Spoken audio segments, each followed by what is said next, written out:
Hi, my name is James Catherall. I'm a co-founder of Catherall Audio, and today we're going to talk about balancing levels in your MainStage concert.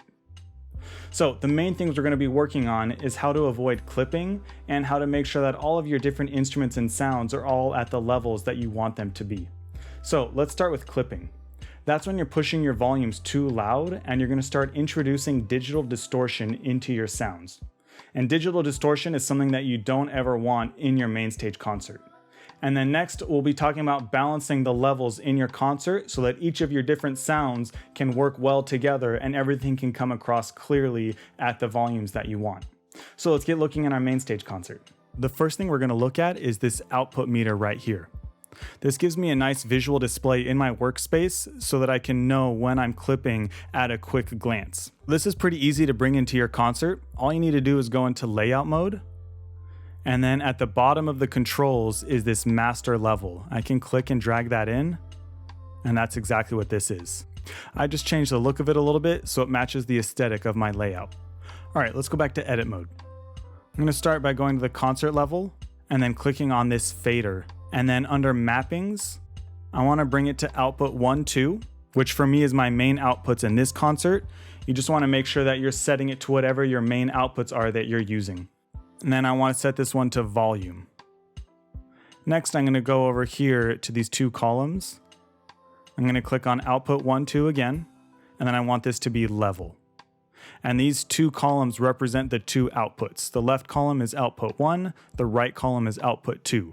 Or in other words, your left channel and your right channel. Now, once you have that set up, this fader will actually work and connect with your output 1, 2. Bring that up and down, and you can see it also moves the fader on output 1, 2.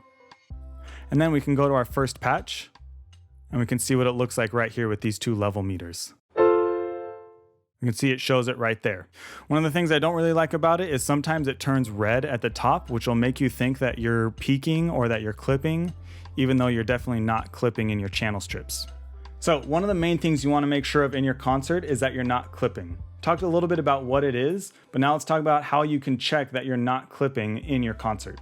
Down here on your channel strip, we have two boxes. On the left side, this number is showing you what level your fader is at.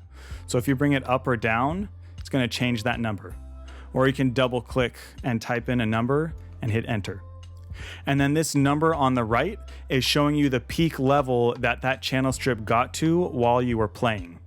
That number is going to come in 3 different colors. You're going to have green, yellow, and then orange.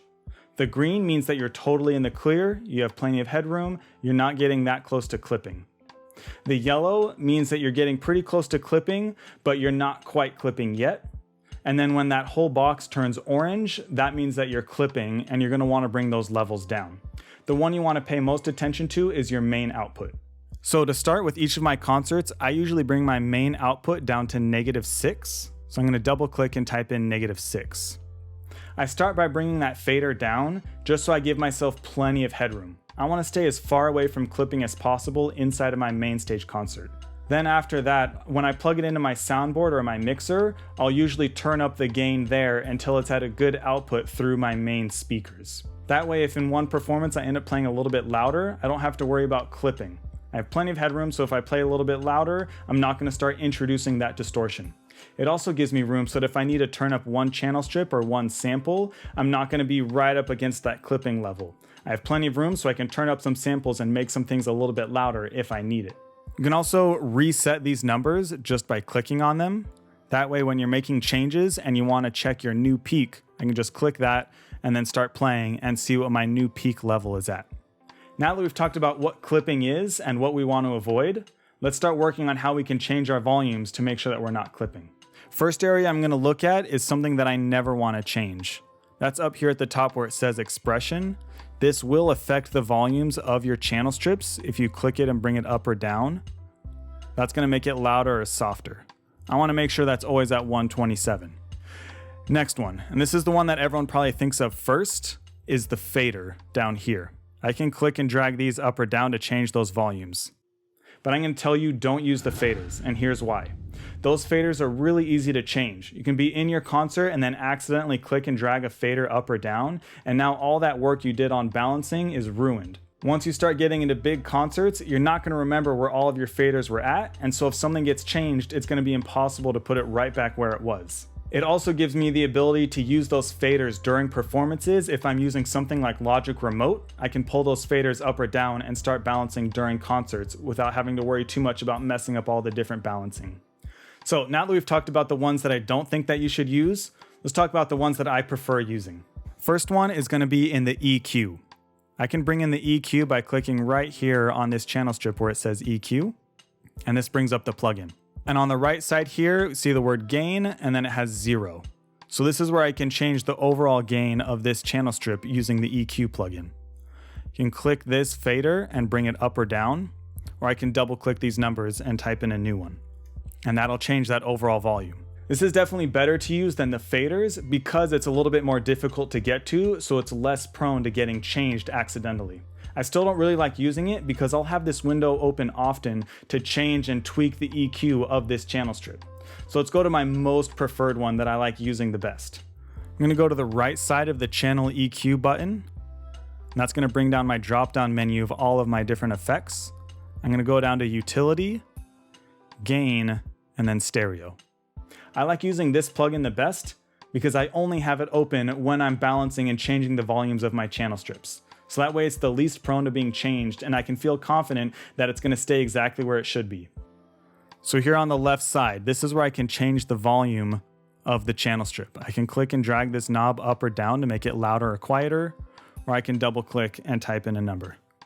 And now the volume is set, and then I can close it. Those are my preferred methods of balancing my channel strips. So you can use either of those. But I think the most important thing is just to make sure that you stay consistent with all of your balancing. That way you always have your same go-to place when you're changing volumes and you don't have to go all over the place searching for where the correct volume is. Now that we've worked on balancing our channel strips, let's get into a little bit more special cases when we're balancing different sounds. Let's move on to some custom samplers. So once you've created your own custom sampler and you've dropped in all of your samples that you've created, let's talk about how you can balance those individually. Because you're not going to want to change the channel strip as a whole, you need to get in and change each of those different samples. On this second patch, I have a custom sampler loaded. I'm going to open it up by pressing the middle button. And in this new sampler, it makes it pretty convenient to change some samples quickly in this main mapping window. I can press a sample, and then it will highlight it. And right here, I can change the volume just by clicking and changing this number. But if I want to change multiple samples at the same time, I can go up to this button where it says Z and click on this. If you've used the EXS24, this window is going to look the most familiar to you. This area is the exact same as that edit window in the EXS24. This shows you all of your different samples. I can click on one zone and then shift click on a lower area and highlight a bunch of them. And then go over here where it says mixer, and then these are all of my volumes. And I can click and drag, or I can double click and type in a new number to change all of these samples at the same time. That's how you want to balance all of the individual samples in your custom samplers. Let's move on to the final special case, and I think this is one of the coolest ones that gives you the most creativity when you're trying to balance your different sampler instruments. On my first patch, I have a piano. I'm going to go up to MIDI effects, and I'm going to open up the velocity processor.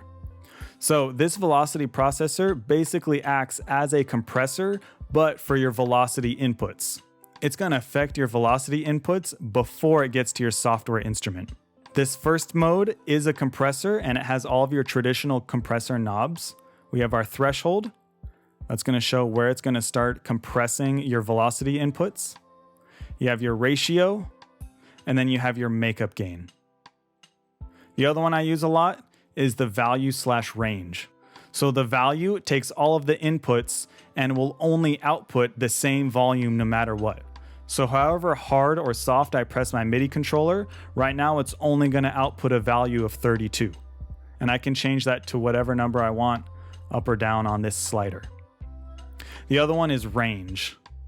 Bring this here, and usually I'll flip this range, so I'll bring this knob here, and then bring this one to the other side. So now what this is going to do is it's going to cut off anything from 98 and above, and it's only going to give me a range of 1 through 98. So if it ever receives an input above 98, it's going to squash it down to only be 98. Those ones can be really useful if you only like a certain velocity out of an instrument that you're using. So the value is really good if maybe you only want the max velocity all the time, or maybe you only want one of the middle velocities. And then the compressor or that range can be really useful if maybe you don't like the upper range of the sampler instrument or that lower range. Maybe that upper velocity in that specific sampler instrument has a really harsh sound that you don't like, or maybe the lower velocities are a bit too soft and don't give you the color of the instrument that you want. You can make it only give you those middle velocity sounds, and then you can change the gain in the plugin that I showed you to bring the volume up to where you want it. So that's how I like to balance my channel strips in my MainStage concert, and how I make sure that I'm not clipping when I'm sending that out to my mixer. What other methods do you guys like to use when you're balancing your MainStage concert? Let me know in the comments down below. If you like this video, give it a thumbs up, make sure you hit that subscribe button, and if you have a MainStage topic you'd like for us to cover in the future, leave a comment down below. And we'll see you in the next one.